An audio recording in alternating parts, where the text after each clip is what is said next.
22 వారిలో ఒంటరి అయిన వాడు 1000 మంది అగును, ఎన్నిక లేనివాడు బలమైన జనమగును.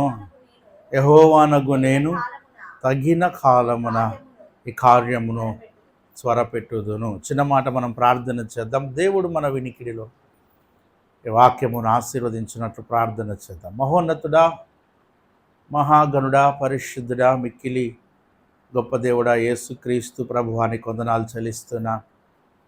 ఇంతవరకు ప్రభా మమ్మల్ని నడిపించినటువంటి ఈ కృపంతటి కొరకై స్తోత్రములు. కొద్ది నిమిషములోని వాక్యమును ధ్యానించాలని ఆశపడుతూ ఉండగా సహాయం చేయండి. మరొకసారి నీ లేఖనములలో నుండి మాతో మాట్లాడండి. నన్ను మమ్మల్ని వాక్యము ద్వారా బలపరిచి స్థిరపరచండి. నీ స్వరమును మాకు అనుగ్రహించమని ప్రార్థిస్తున్నాం. ఈ సమయము మాకు అందరికీ ఆశీర్వాదకరముగా, దీవెనకరముగా, నీ ఘనమైన నామమునకు మహిమకరముగా ఉండలాగున సహాయం చేయమని యేసునామమున ప్రార్థిస్తున్నాం తండ్రి, ఆమేన్. ప్రభువునందు నాకు అత్యంత ప్రియులారా, ఈ చదవబడినటువంటి లేఖన భాగము యెషయా గ్రంథము ఈ 62వ వచనాన్ని మనం గమనిస్తే ఇందులో అంటారు, వారిలో ఒంటరి అయిన వాడు 1000 మంది అగును, ఎన్నిక లేనివాడు బలమైన జనమగును. యెహోవానగు నేను తగిన కాలమున ఈ కార్యమును త్వరపెట్టుదును అనే మాట కనిపిస్తుంది. యెహోవానైన నేను తగిన కాలమున ఈ కార్యమును త్వరపెట్టుదును అన్నారు. తగిన కాలం పరిశుద్ధ బైబిల్ గ్రంథంలో దేవుని కాలమునకు ఒక ప్రత్యేక ఏమనంటే గుర్తింపు, ప్రాధాన్యత అనేది ఇచ్చినట్లుగా మనం చూస్తాం. ఎందుకంటే అసలు టైమే దేవుడు. యేసుక్రీస్తు ప్రభువారు చాలా వాటితో పోల్చబడ్డాడు కదా. ఆహారముతో పోల్చబడ్డాడు, జీవాహారము నేనే. మార్గముతో పోల్చబడ్డాడు, నేనే మార్గము.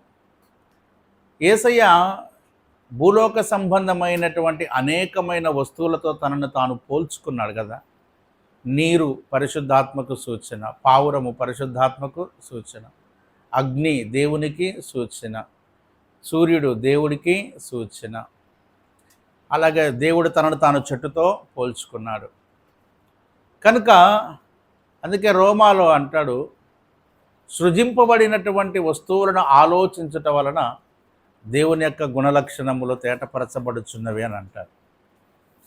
అంటే ఈ లోకంలో కొన్ని వస్తువులు సృజించబడ్డాయి, వాటిని మనము పరిశీలిస్తే వాటిలోని లక్షణములు దేవునిలో ఉన్నాయని అర్థం, అంతేగాని అవే దేవుడని కాదు.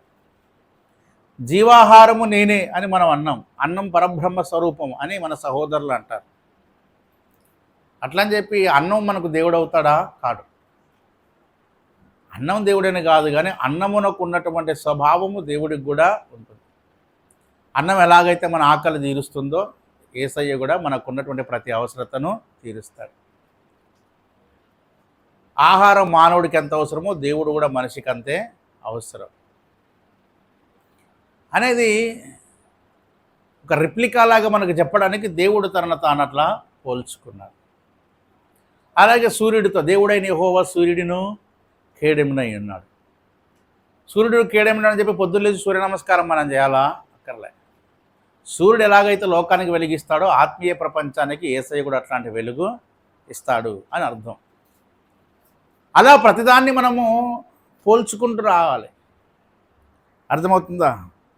అలాగే దేవుడు అన్నిటితో పోల్చు, తన కాలంతో కూడా పోల్చు. నేనే ఆల్ఫా, నేనే ఒమేగా, నేనే మొదటి వాడను. వేదాలలో దేవునికి ఒక పేరు, కాలాత్మకుడగు ఇంద్రుడు అంటారు. అంటే కాలము అంటే దేవుడే కాలము, గాడ్ ఈజ్ టైం. దేవుడు సమయము గనక we should respect the time and God also respect the time. మనము సమయాన్ని గౌరవించాలి, దేవుడు కూడా సమయాన్ని గౌరవిస్తాడు. ఎందుకంటే తానే సమయం కనుక, తానే టైం కనుక ఎవరైతే టైంను రెస్పెక్ట్ చేస్తారో వాళ్ళు దీవించబడతారు. టైం టు టైం ఉండాల, అర్థమైందా? మనం కూడా టైంను రెస్పెక్ట్ చేయాలి. ఒక టైం అంటే ఆ టైంకి ఖచ్చితంగా అక్కడ ఉండేటట్లుగా ప్రయత్నం చేయాలి. ఒక టైం అంటే ఆ టైంలో ఆ పనిని ముగించడానికి ప్రయత్నం చేయాలి. You have to give respect to the time. అవునా? కొంతమందిని నేను చూశాను నా జీవితంలో, 10ంటికి వస్తా అన్నా అంటారు. నేనంటే 10ంటికి వస్తాడంటే నేను 10 అనుకొని ముందే నేను ఎప్పుడు నమ్ముతా జనాల్ని. నమ్మి 9:45కి రెడీ అయ్యి ఆడ కూర్చుంటా. అది 10 అవుతుంది, 10:15 అవుతుంది. వాడు అప్పుడు ఖమ్మంలో బయలుదేరుతాడు, ఇక్కడికి వచ్చిన కారెపల్లి దగ్గరికి వచ్చినా అంటాడు. వాడు అప్పుడే ఆడుంటాడు, అప్పుడు బాత్రూంలోకి వెళ్ళి స్నానం చేస్తూ ఉంటాడు. ఏమండి, అది 10 అవుతుంది, 10:15 అవుతుంది, 10:30 అవుతుంది, 11 అవుతుంది, నీరసం అవుతుంది, ఆకలి అవుతుంది. ఆఖరికి ఫోన్ చేసి నేను రావట్లేదని అంటారు. నా జీవితంలో కొందరు చూసిన వాళ్ళు చెప్పిన మాట నేను ఎప్పటికీ నమ్మను ఇంకా. ఎందుకంటే వస్తా వస్తా అని చెప్పి ఎగ్గొట్టిన సందర్భాలు ఎన్నో. దేవుని పరిచర్యకు అది. అప్పట్లో నాతో పాటు ఎవరైనా ఒక వ్యక్తి ఉండేవాడు, తీసుకెళ్దాం అనుకునేవాడిని. అంటే నేను వస్తా అంటే సరే రాను, అవునా కదా. ఉత్సాహం చూసి సర్లే తమ్ముడు రాపోదామని అంటే ఫోన్ చేస్తే ఇక ఆయన నమ్ముకుంటే మన కూటమి ఎగిపోయింది. నాకు చెడ్డ పేరు అది. ఎందుకంటే అయ్యగారు ఊరికే 10ంటికి అంటాడు, ఎప్పుడో 12ంటికి వస్తాడు. అంటే the doesn't respect the time. You must remember, you have to respect the time. మన జీవితంలో మనం కాలాన్ని గౌరవిస్తే దేవుణ్ణి గౌరవించినట్లు. ఇప్పుడు అన్నాన్ని గౌరవిస్తే దేవుణ్ణి గౌరవించినట్టు అంటే అర్థం ఏంటి? అన్నము దేవుడు గనక ఆయన మనం దానికి రెస్పెక్ట్ చేస్తే మనకు 3 పూటల భోజనం ఇస్తాడని, అంతే. కాబట్టి తగిన సమయమున అన్నాడు కదా. దేవుడు ఎప్పుడు కూడా సమయానికే పనిచేస్తాడు. కాలము సంపూర్ణమైనప్పుడు దేవుడు తన కుమారుని పంపారు. యేసుక్రీస్తు ప్రభువారు ఆదాము హవ్వ తప్పు చేసినప్పుడే రావచ్చు, కానీ దేవుడు ఒక టైంను నిర్ణయించుకున్నాడు. ఆ సమయానికే యేసయ్య వచ్చి శిలువ యాగం చేశాడు. కానా వివాహ విందులో కూడా ద్రాక్షారసం అయిపోయింది. మరియమ్మ గారికి తెలుసు యేసు అద్భుతాలు చేస్తాడని. యేసు ప్రభు దగ్గరికి వెళ్ళి చెప్పింది, అయ్యా ద్రాక్షారసం అయిపోయింది, ఒక అద్భుతం చెయ్యి అంటే. యేసయ్య సరే అమ్మ అన్నాడా? ఏమన్నాడు ఆయన? నా సమయం ఇంకా అంటే there is a certain time. ఒక సమయం ఉంది, ఆ సమయం వచ్చినప్పుడు నీటిని ద్రాక్షారసముగా చేస్తాను, ఇంకా రాలే, అవునా కదా. అలాగే యేసు ప్రభు వారిని సిలువ వేయడానికంటే ముందు చాలాసార్లు ఆయన పట్టుకోవడానికి ప్రయత్నించారు, కానీ పట్టుకోలేకపోయారు. ఎందుకంటే ఇంకా గడియ రాలే. అంటే చూడండి, God has decided some time to do some specific works. కొన్ని ప్రత్యేకమైన పనులను కొన్ని కాలాల్లో దేవుడు చేస్తాడు, కానీ God was never late and never before. There is a saying that God was never before, never late. అంటే దేవుడు ఎప్పుడు ముందు వెనక కాదు, ఎగ్జాక్ట్గా పర్ఫెక్ట్గా. అందుకే అబ్రహాంతో కూడా దేవుడు అంటాడు, నేను నిర్ణయ కాలము చొప్పున సారా గర్భము ధరించాడు. God has decided to give the children to the Abraham at the age of 100. అబ్రహాముకు 100వ సంవత్సరంలో దేవుడు పిల్లలు ఇవ్వాలని నిశ్చయించుకున్నాడు, కనుకనే అప్పటిదాకా ఆగాడు. అందుకని అంటున్నా, దిర్ is a certain time to happen anything in your life. God has decided. నీ జీవితంలో, నా జీవితంలో కూడా దేవుడు కొన్ని ప్రణాళికలు ఉంటాయి, కొన్ని కాలం ఉంటుంది. అప్పటిదాకా ఓపికతో వెయిట్ చేయాలి, అంతే. త్వరపడ్డామనుకో, అబ్రహాము ఆగర్ని పెళ్లి చేసుకోవాల్సి వచ్చింది, నష్టపోవాల్సి వచ్చింది. సౌలు త్వరపడ్డాడు, ముందే బలర్పించాడు, నష్టపోయాడు. కనుక కొన్నిసార్లు మనం ఎదురు చూస్తాం, నా జీవితంలో ఇంకెప్పుడు దేవుడు ఆశీర్వదిస్తాడు, నా జీవితంలో ఇంకెప్పుడు దేవుడు పని చేస్తాడు, నా జీవితంలో ఇంకెప్పుడు కార్యం చేస్తాడు అని అనుకుంటే, రోమా 8:28 ఒక మాట ఉంటుంది కదా, దేవుని సంకల్పము చొప్పున పిలువబడిన వారికి మేలు కలుగుటకై దేవుడు సమస్తమును సమకూర్చి జరిగింది. అంటే దేవుడు చొప్పున, సంకల్పము చొప్పున నువ్వు పిలువబడితే నీ జీవితంలో అనారోగ్యము కానీ, ఆర్థికలేమి కానీ, ఉద్యోగాలేమి కానీ, వివాహాలేమి కానీ, ఏదైనా దేవుడు కొంత పీరియడ్ వరకు దాన్ని అలౌ చేస్తాడు. దేవుడు నీ జీవితంలో ఎగ్జాక్ట్గా ఎప్పుడు ట్రిగ్గర్ చేయాలనుకుంటే అప్పుడు చేస్తాడు. దేవుడికో ప్రణాళిక ఉంది, ఒక టైం ఉంది. ఆ టైం ప్రకారం దేవుడు పని చేస్తాడు. అది బాగా గుర్తుపెట్టుకోవాలి. అందుకనే పేతురు పత్రికలో కూడా ఒక మాట ఉంటుంది కదా. పేతురు పత్రికలో దేవుడు ఏమంటాడు చెప్పు? దేవుడు తగిన సమయమున మిమ్మును హెచ్చించున్నట్లు ఏం చేయాలట? పేతురు 5:6 అన్నాడు కదా. ఏమన్నాడు? దేవుడు తగిన సమయమందు మిమ్మల్ని హెచ్చించినట్లు ఆయన బలిష్టమైన చేతి కింద దీన మనస్కులై ఆయన మిమ్మల్ని గూర్చి చింతించుచున్నాడు గనుక మీ చింత యావత్తు ఆయన మీద. దేవుడు తగిన సమయం, నన్ను తగిన సమయం హెచ్చించినట్టు అప్పటిదాకా మనం ఏం చేయాలి? దీన మనస్సు. కానీ అది కొద్దిగా కష్టమేనండి అంటారు చాలామంది. దేవుడు ఆశీర్వదించదాకా ఉండాలంటే ఏడవుతుంది? అప్పులేమో పెరిగిపోతున్నాయి, సమస్యలు ఏమో ఎక్కువైపోతూ ఉన్నాయి. ఏమండి, పిల్ల వయసు పెరిగిపోతూ ఉంది, పిల్లలు పట్టుకుంటే ఏమో అవమానాలు వచ్చేస్తున్నాయి. ఇంకెప్పుడు ఇంకెప్పుడు ఇంకెప్పుడు అని మనం అంటాం. ఆ తగిన సమయం కొరకు ఓపికతో ఓర్పుతో ఉండడం చాలా కష్టము. కానీ దేవుడు నీ జీవితంలో నిర్ణయించిన తగిన సమయంలో నువ్వు దాన్ని అనుమతించగలిగితే, యాక్సెప్ట్ చేయగలిగితే, ఆ పీరియడ్ని దేవుడు తన మహిమ కొరకు, నీ ఆశీర్వాదం కొరకు వాడుకుంటాడు. దేవుడు తప్పక హెచ్చిస్తాడు, దేవుడు తప్పక ఆశీర్వదిస్తాడు. కాకపోతే తగిన సమయం, ఆయన అనుకున్న సమయం వచ్చినప్పుడు నువ్వు వద్దన్నగానే ఆయన ఆశీర్వదిస్తాడు. ఆయన అనుకున్న సమయం వచ్చినప్పుడు నువ్వు ఎక్కడున్నా సరే దేవుడు దీవించి వర్ధిల్ల చేస్తాడు. అప్పటిదాకా మనం ఏం చేయాలనంటే ఆయన చేతి కింద దీన మనస్కులై విధేయులై, అబ్రహాం ఎలాగైతే నమ్మకంగా ఓపికగా 25 సంవత్సరాలు ఉండడో అలా మనం ఉండడం నేర్చుకోవాలి. ఓర్పు అవసరం.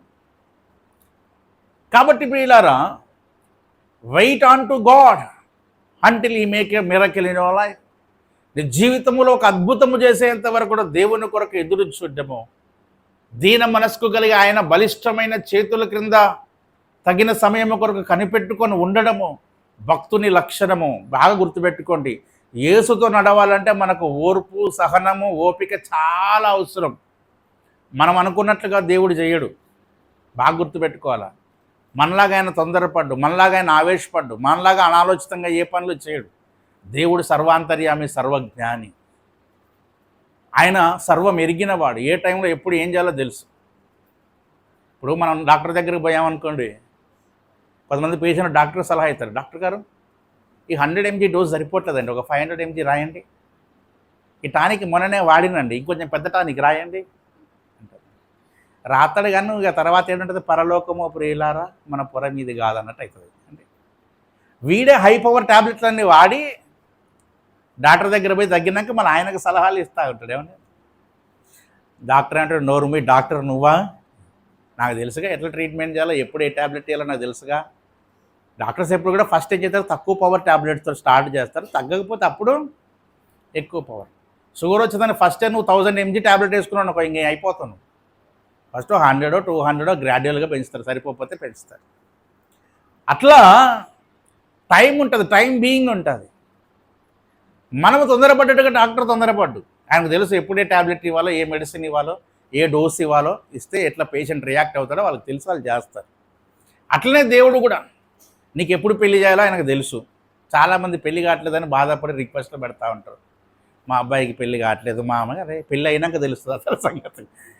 ఏమంటే పెళ్లి కానోడేమో ఎందుకు కాలేదని బాధపడుతుండు, అయినోడేమో అరే ఎందుకు అయిందా అని వాడు బాధపడుతుంది. ఇది ఎప్పుడు కూడా ఒక ఏందనంటే కాంట్రడిక్ట్ అనమాట, అవునా కదా? ఇదంతా ఇప్పటికీ ఒక అంబిగ్విటీ, అవునా కదా? పెళ్లి కానుల్లో అసలు ఎంత సుఖపడుతున్నారు, టయానికి ఇంటికి పోతున్నా వాళ్ళు ఆవిడ వండి పెడుతుంది, వీడు చక్కగా కాళ్ళు తెచ్చుకుంటాడు, బట్టలు తిక్కించుకుంటాడు, ఎంత సుఖంగా ఉందో అని పానమని ఆడనుకుంటాడు. అయినోడు అనుకుంటాడు ఇంకో రకంగా. మీరెవరు అట్లా అనుకోరు సుమి, సహజంగా చెప్తున్నాను. అదే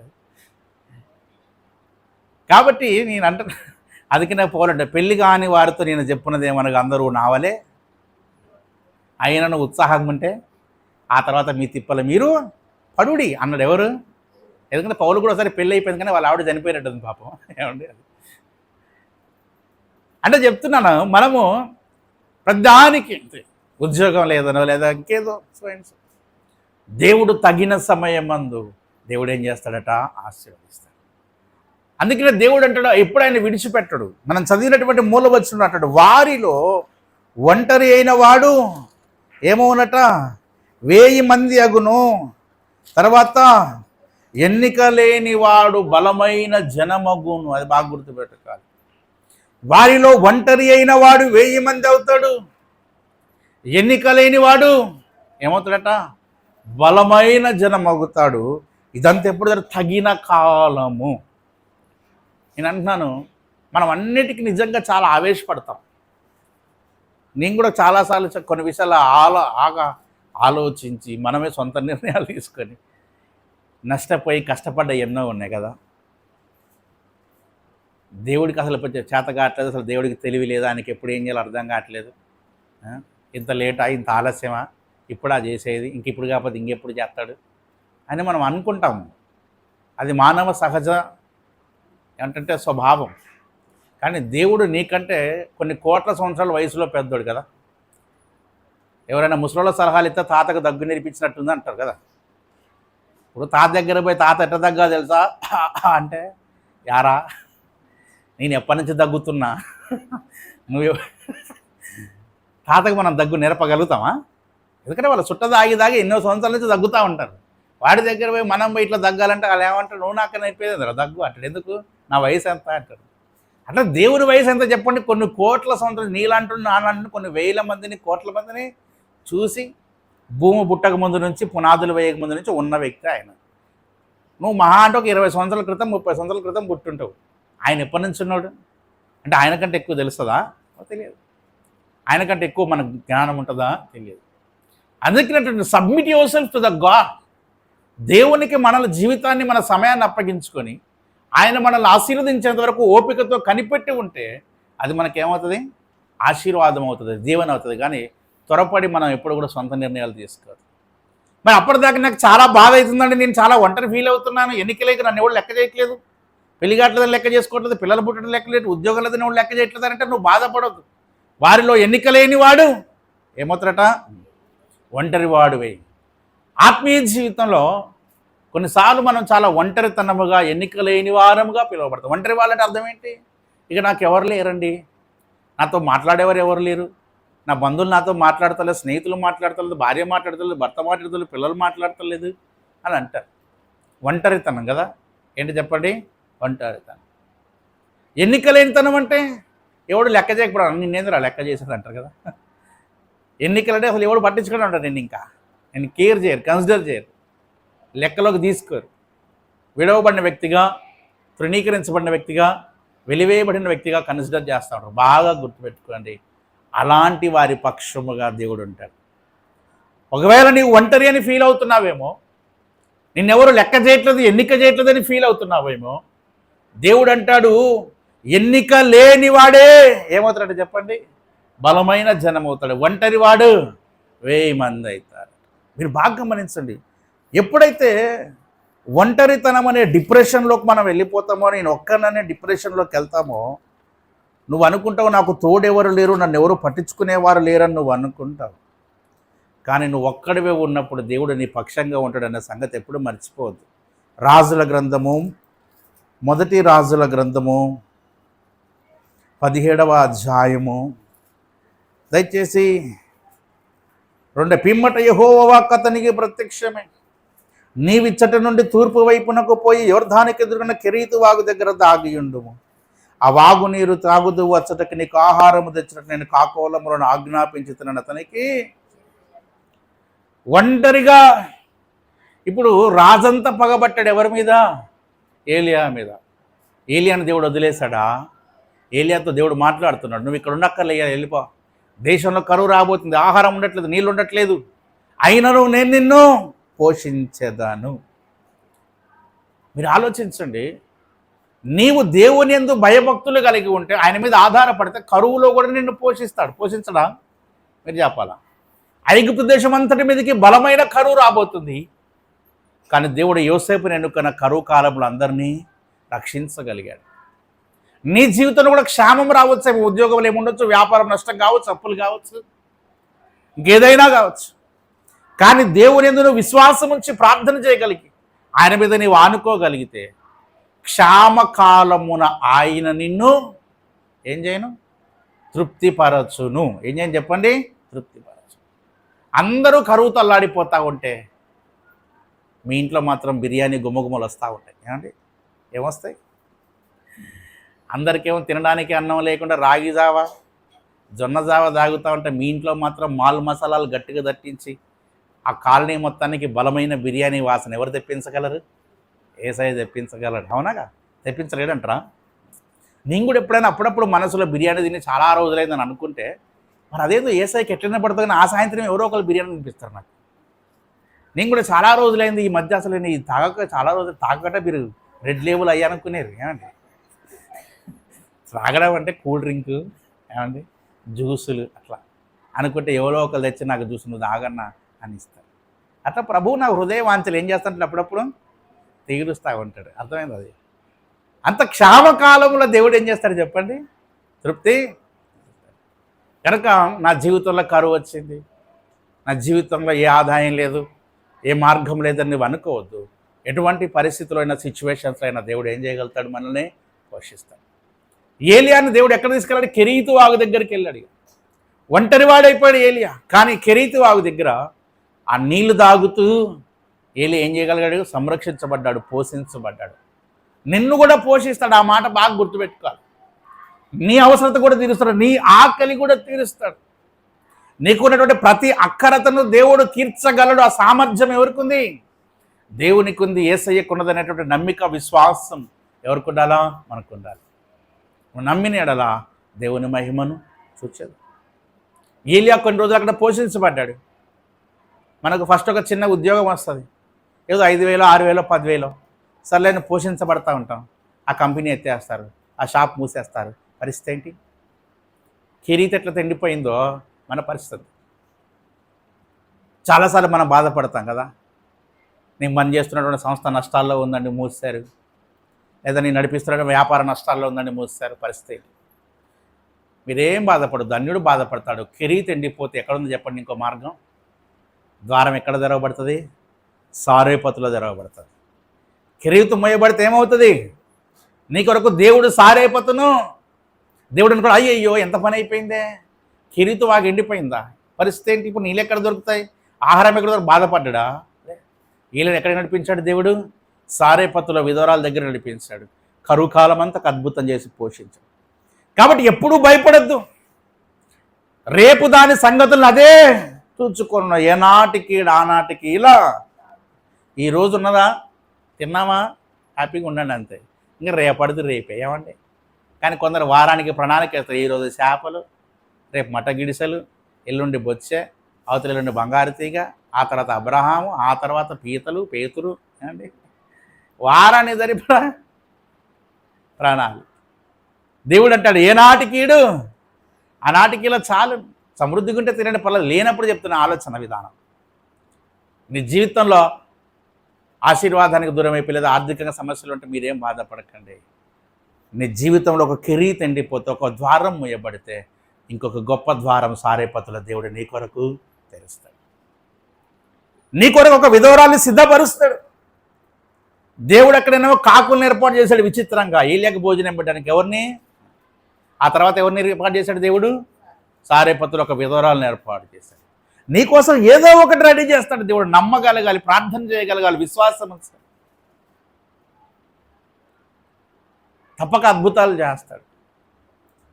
ఏలియా అక్కడి నుంచి బయటకు వచ్చాడు. ఇప్పుడు చూడండి 19వ అధ్యాయము, మొదటి రాజుల గ్రంథము. ఏమండి, ఏలియా చేసినదంతా అతడు ఖడ్గము చేత ప్రవక్తలందరినీ చంపించిన సంగతి ఆహాబు యెజెబెలుని తెలియజెప్పగా, యెజెబెలు ఒక దూత చేత ఏలియాకి వర్తమానం పంపించను.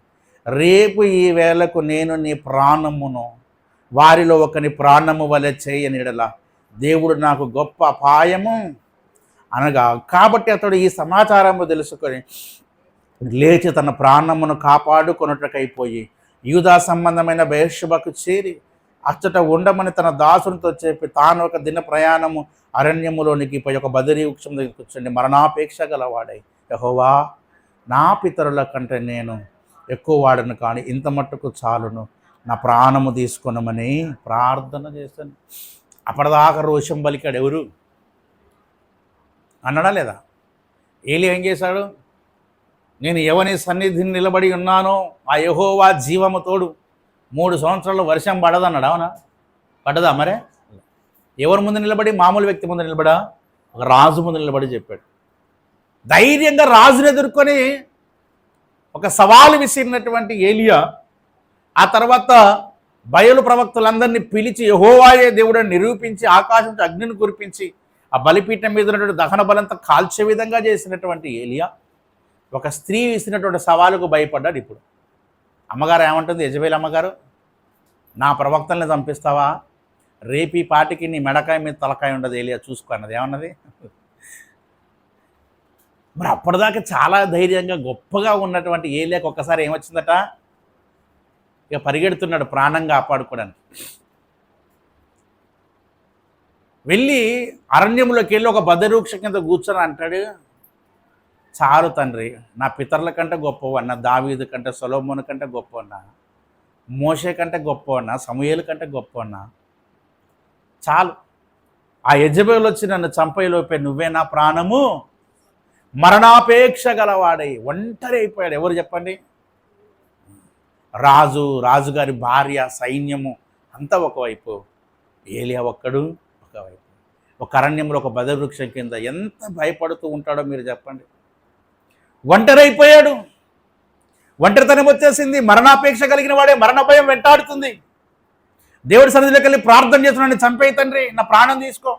ఎలాగైనా మేము సూసైడ్ చేసుకోకూడదు, ఆత్మహత్య చేసుకోవడం మహాపాపం, కాబట్టి నువ్వే నా ప్రాణం తీసేసుకుంటే నీ దగ్గరికి వచ్చేస్తాను, భయం అవుతుందని ప్రార్థన చేశారు. భక్తుల జీవితాల్లో కూడా కొన్నిసార్లు ఇటువంటి పరిస్థితులు ఎదురవుతాయి. ఒంటరితనం అనేది వాళ్ళని ఏం చేస్తుంటే బాధిస్తూ ఉంటుందిగా. ప్రేమతో మాట్లాడేవారు, పలకరించేవారు, ఆప్యాయత చూపించేవారు, కనీసం తిన్నావా ఉన్నావా అని అడిగేవారు. కొంతసార్లు ఉండరట కొంతమందికి. ఏమండి, చాలాసార్లు అంటారు, కనీసం నన్ను తిన్నావని అడిగేటోడు కూడా లేడన్నా, ఎలా ఉన్నావని అడిగేవారు కానీ పట్టించుకునేవారు కూడా ఎవరు లేరన్నా అని మాట్లాడేవారు చాలాసార్లు ఉంటారు. ఒంటరితనంతో బాధపడేవారు చాలామంది, ఒంటరిగా ఫీల్ అయ్యేవాళ్ళు చాలామంది ఉంటారు. ఎన్నికలేనితనంతో అనుభవించేవారు చాలామంది ఉంటారు. ఎలాగ భయపడుతూ జీవించేవారు చాలామంది ఉంటారు. కానీ ఒక మాట మీరు ఎప్పుడు గుర్తుపెట్టుకోండి, ఏలియా నిన్ను చనిపోవాలని ప్రార్థన చేశాడు, కానీ దేవుడు అతన్ని మరణానికి అప్పచెప్పాడా? అప్పచెప్పలే. దేవుడు ఏమన్నాడు చెప్పండి? కింద చూడండి, అతడు బదవృక్షం కింద పరుండి నిద్రించుండగా ఒక దేవదూత చెత్తనని ముట్టి నీవు లేచి భోజనం చేయమని చెప్పాను. అతడు చూసినంత తన దగ్గర నిప్పుట మీద కాల్చబడిన అప్పమును బుడ్డయు కనబడిన గనక అతడు భోజనం చేసి తిరిగి వచ్చి ముట్టి, నీ శక్తికి మించిన ప్రయాణము సిద్ధమై ఉన్నది, నీవు లేచి భోజనము చేయమని చెప్పాను. దేవుడు ఎంత ప్రేమగలడో చూడండి. అందరూ విడిచిపెట్టారు కానీ దేవుడు ఎవరిని విడిచిపెట్టలే. అందుకే ఆ పాట రాశారేమో. ఏ పాట? అందరూ నన్ను విడిచినా నీవు నన్ను విడువానంటివే, అందరూ నన్ను విడిచినా నీవు నన్ను విడువానంటివే, నా తల్లియు నీవే, నా తండ్రియు నీవే, నా తల్లిదండ్రి నీవే సయ్యా, నా తల్లియు నీవే, నా తండ్రియు నీవే, నా తల్లిదండ్రి నీవే సయ్యా, అందరూ నన్ను విడిచినా నీవు నన్ను విడువానంటివే. అందరూ విడిచిపెట్టినా ఏలియా పాపం సొమ్మసిల్లి నిద్రపోయాడు. కానీ దేవుడు తన దూతను పంపించి ఏలియాకి ఏం పంపించాడట? నీళ్ళ బుడ్డి, కాల్చబడిన అప్పం. దయచేసి ఒంటరిగా ఫీల్ అవ్వకండి. ఒకవేళ నీ జీవితంలో నువ్వు ఒంటరితనం అనుభవిస్తున్నావేమో, ఒంటరిని ఫీల్ అవుతున్నావేమో, ఎవరు నన్ను ప్రేమించేవారు లేరు, హత్తుకునేవారు లేరు, పలకరించేవారు లేరు, మాట్లాడేవారు లేరు, నా బాధను పంచుకునేవారు లేరు అని బాధపడుతూ భయపడుతుందని ఆపద కష్టం వస్తుందని అనుకుంటున్నావేమో. దేవుడు అంటాడు, వారిలో ఒంటరి అయిన వాడు 1000 మంది. ఏలియా ఒంటరి వాడే. ఆ ఒంటరితనంలో ఏదేదో ప్రార్థన చేస్తున్నాడు, కానీ దేవుడు ఏలియా ప్రార్థన వినలే. కొన్నిసార్లు బాధ వచ్చినప్పుడు మనం ఏది పడుతుందో మాట్లాడతాం కదా, ఇష్టం వచ్చినట్టు తిడతాం. పెద్దలు ఏం చేస్తారంటే అర్థం చేసుకుంటారు, వీడేదో బాధలోనే తిడతానులే కానీ ఉట్టిగా తిట్టాలని కాదులే. అవునా కదా? దేవుడు అంత ప్రేమమడి అర్థం చేసుకుంటాడు సిచ్యువేషన్. నువ్వు ఏ కష్టంలో ఉండి మాట్లాడుతున్నావో, నీ సిచ్యువేషన్ ఏంటి, నీ పరిస్థితి ఏంటి, నీ పొజిషన్ ఏంటి, గాడ్ కెన్ అండర్స్టాండ్. మనం మంటివారమైన బాగుగా ఎరుగు. కాబట్టి ఏలియా ఏదో కష్టంలో ఉండి బాధతో ప్రార్థన చేస్తుంటే ప్రాణం తీయమని, కానీ ఏలియాకి నాకు అవసరం ఉందని దేవుడు ఏలియాను బలపరిచాడు. చూడండి, ఏలియానేమో చనిపోదాం అనుకుంటే దేవుడు ఏమంటాడు ఏలియాతో? నీ శక్తికి మించిన ప్రయాణం నీకు సిద్ధమై ఉన్నది. ఏలియా, నువ్వు చేయాల్సిన పని ఇంకా చాలా ఉందయా, నువ్వు చేసింది చాలా కొంచెమే, ఇంకా నువ్వు చేయాల్సిన గొప్ప పని ఎంతో ఉంది అని చెప్పి ఏలి అన్న దేవుడు బలపరిచాడు. మీరు గుర్తుపెట్టుకోండి, ఒంటరితనం ఒక ఆశీర్వాదకరమే, ఒంటరికరం ఒక దీవెనే.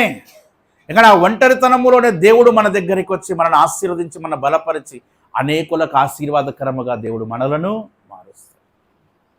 ఇప్పుడు బబులోన్లో దానియేలు ఒంటరి, అవునా, సింహాల బోన్లో వేయబడ్డాడు. కానీ దానియేలు దగ్గరికి ఎవరొచ్చారు? యబ్బోకు రేవు దగ్గర యాకోబు ఒక్కడే మిగిలిపోయాడట, ఒంటరుడైపోయాడు. బంధువులు, స్నేహితులు, భార్యలు, పిల్లలు, దాసదాసే జనం అంతా ఉంది. కానీ ముందుకు పోతే మా అన్న ఎక్కడ చంపుతాడనో భయం, కనబడితే మా అన్నయ్య చంపుతాడు, మామూలు మోసం చేయలేదు అన్నను. అప్పుడే చంపుదామని ప్రయత్నిస్తే పారిపోయి ఆ సిరియాకి వెళ్ళిపోయాను, మళ్ళీ తిరిగి వస్తున్నాను, ఆయన మనసు మారిందో లేదో నాకు తెలియదు అని ఒక భయంతో అందరిని పంపించి ఒక్కడే మిగిలిపోయాడు, ఒంటరి వాడైపోయాడు. ఒంటరితనంలో దేవుని యొక్క పాదాలను ఆశ్రయిస్తే ఏసయ్యామన్నాడు, పిరికోళ్ళలాగా ఉన్నావేందా యాకోబు, నీ సమస్య నాకెందుకు చెప్తున్నావు అని అన్నాడా? అనలే. యాకోబు ఇక నుంచి నీ పేరు ఇశ్రాయేలు అన్నాడు. ఏమన్నాడు చెప్పండి? నువ్వు ఒంటరితనములో దేవునితో పెనుగులాడితే నీ జీవితాన్ని, నీ పరిస్థితులను దేవుడు మార్చగలడు. బాగా గుర్తుపెట్టుకోవాలి. అసలు ఒంటరితనంలోనే మంచిగా దేవుడు మన దగ్గరకు వస్తాడు. దేవుడితో నువ్వు గడిపే సమయం పెరుగుతుంది. నిన్ను దేవుడు ఆశీర్వాదకరంగా మారుస్తాడు. అనేకులకు దీవెనకరంగా నిన్ను దేవుడు చేస్తాడు. మనం అనుకుంటాం పలకరించే వాళ్ళు ఉంటే బాగుండు, వాడు పలకరించిన కాంచి ప్రార్థన మానేసి ముచ్చట్లు పెరుగుతాయి. ఏమండి, వదినా ఏం వండినావు? తోటకూరలో సరగపప్పు ఎత్తి ఇంకా బాగుంటుంది వదినా, ఈసారి అట్లా ట్రై చేయి. మొన్న మా ఎదురింటి ఆమె పచ్చిమిరపకాయలన్నీ దంచేసింది, టేస్ట్ బాగా వచ్చింది అని ఈ వనిందనా మరదల్లా ముచ్చట్లే. ప్రార్థన గాలి ఎగిరిపోయి అవునా కాదా? అదే పలకరించే వాళ్ళు లేకపోతే హృదయం నొచ్చుకొని ప్రభు నన్ను ఎవడు పట్టించుకోవట్లేదు నాయన అని చెప్పి మోకరించి ప్రార్థన చేస్తే పరిశుద్ధాత్మ అభిషేకం, దేవుని సాన్నిహిత్యం వస్తుంది. అర్థమవుతుందా? అది అట్లనే మీరు బాగా ఒంటరిగా ఉండాలని చెప్పట్లేదు, అంటే చెప్తున్నాను, ఎవడైనా ఒంటరిగా ఉన్నారని కుమిలిపోతే మీరు అసలు కుమిలిపోవాల్సిన అవసరం లేదు. మీరే ఆశీర్వాదం, మీరే దీవెన. మీ దగ్గరికి ఎవరు వస్తారు? ఏలే దగ్గరికి ఎవరు వచ్చారు? దేవుడు వచ్చారు. యాకోబు దగ్గరికి ఎవరు వచ్చారు? యేసయ్య కూడా నా దేవా నన్ను ఎలా అంటే అందరూ విడిచిపెట్టే శిష్యులు బారిపోయారు. తండ్రి అయిన దేవుడు చేయి విడిచిపెట్టాడు, ఒంటరిగా శిలువలో వేలాడుతున్నాడు. కానీ అది ఆశీర్వాదమా కాదా మీరు చెప్పండి? అందుకని అంటాడు, ఒంటరితనం ఎప్పుడు కూడా శాపము కాదు. ఒంటరితనం ఎప్పుడు కూడా మన దేవునికి సమీపంగా చేస్తుంది. ఒంటరితనంలో దేవుడు నీకు మరింత స్నేహితుడిగా, సన్నిహితుడిగా అవుతాడు. ఆయన నిన్ను ఆశీర్వాదకరంగా మారుస్తాడు. అందుకే ఆయన ఒక పాట రాశాడు, ఈ మధ్య బాగా ఫెమిలియర్ సాంగ్, మీకు బాగా తెలిసి ఉంటుంది కదా. ఏందా పాట?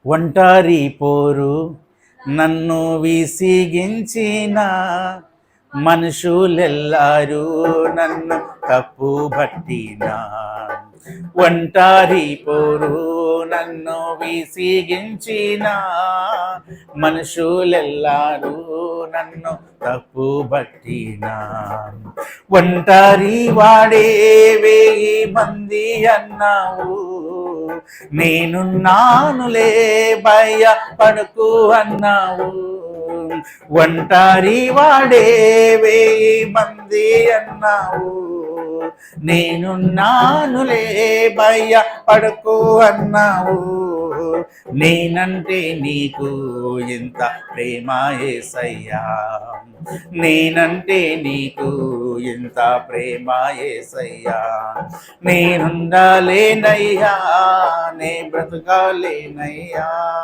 నేనుండాలేనయ్యా నే బ్రతకాలేనయ్యా, నీవే లేకుండా నేనుండాలేనయ్యా, నీ తోడే లేకుండా నే బ్రతకాలేనయ్యా, రాజా నీ సన్నిధిలోనే ఉంటానయ్యా, మనసారా ఆరాధిస్తూ బ్రతికేస్తానయ్యా, రాజా నీ సన్నిధిలోనే ఉంటానయ్యా, మనసారా ఆరాధిస్తూ.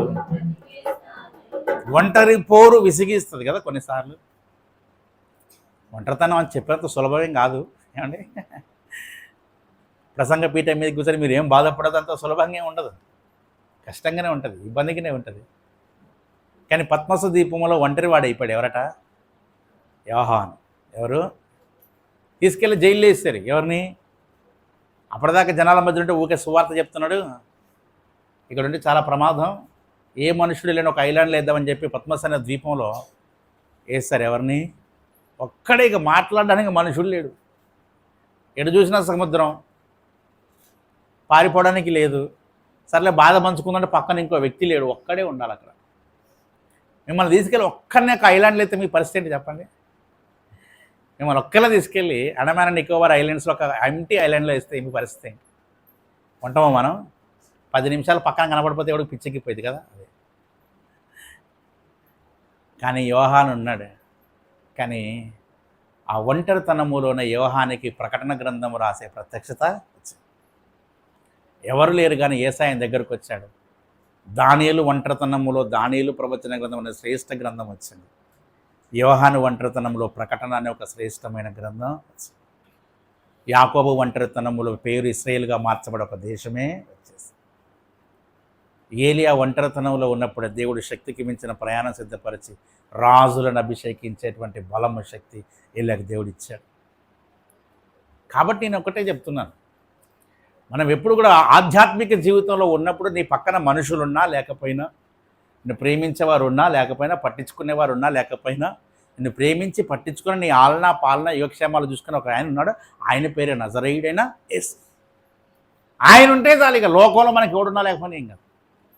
ఆయన ఒక్కడుంటే మన జీవితంలో మనకున్నటువంటి ప్రతి అవసరతను అక్కరతను దేవుడు తీరుతాడు. అందుకే అంటున్నాను, ఈ మధ్యాహ్న కాలం మీరు గమనించండి. మీరు ఒంటరి అయితే మీరేమైపోతారట?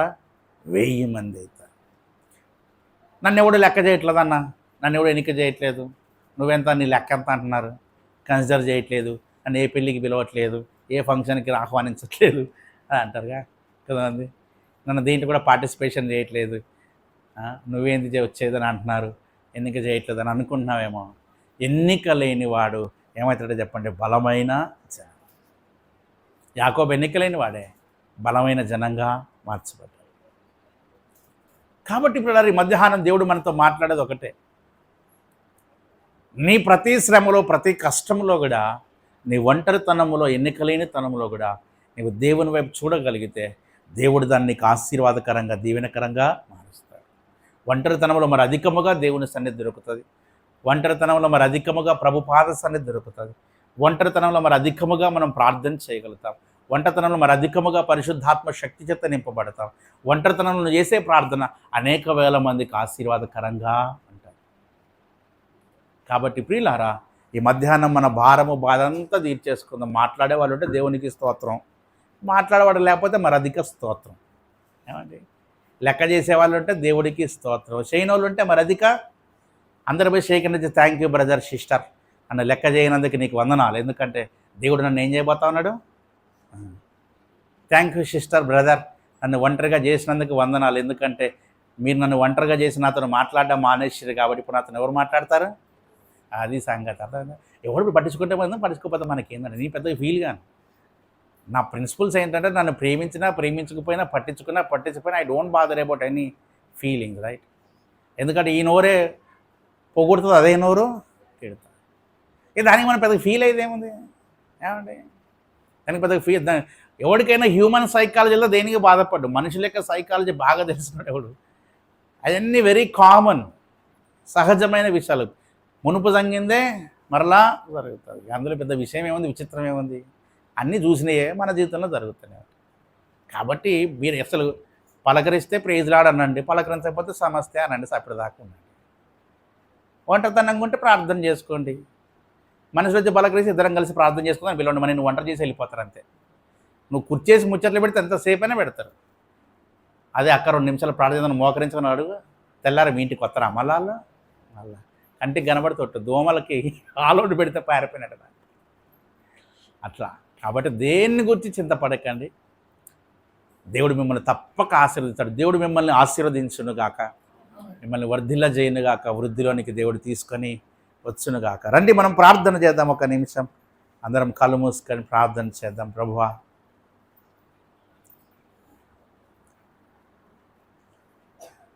నేను